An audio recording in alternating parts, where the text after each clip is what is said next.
got over 1 million ounces of gold in the ground and possibly more to come. Joining me today is Andrew Paterson, the Managing Director of Great Boulder Resources.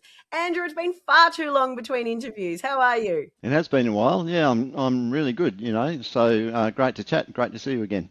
It certainly is. And I've missed some bumper of announcements, which we're going to get through today. But first things first, let's start with this. You've now got over 1 million ounce resource at the Sidewell South Project. First of all, congratulations. Second of all, talk me through the details. Yeah, so, super exciting and just really good to get this out in the market. It's obviously been something we've been working on for a while.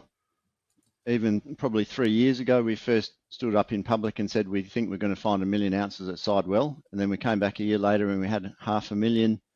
And then over the following 2 years, we've done a lot of infill drilling. We've made new discoveries, extensional drilling, and we have now delivered a JORC resource, 1 million ounces, 2 grams a tonne at Sidewell in 6 deposits. So really, exciting and huge growth potential still to come.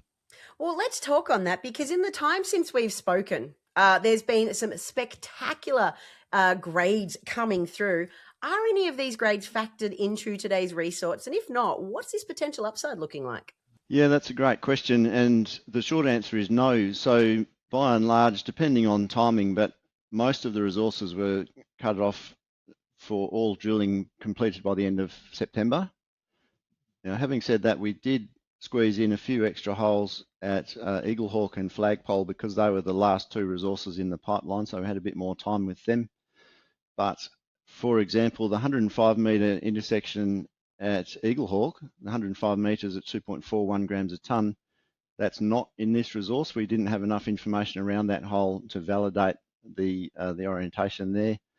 We've done more drilling there, assays are pending, and we'll see how that goes. Secondly, another obvious one is the visible gold, the spectacular intersection. We had 200 metres below previous drilling at Mulga Bill last week. We haven't even sampled that core yet. So those sorts of results really illustrate the large-scale potential at Mulga Bill and Eaglehawk in particular. And then the other smaller resources, things like Flagpole, really underexplored. Golden Bracelet, we've only just been playing down there for the last 12 months, and that's open in all directions. All of these things have got really good growth potential.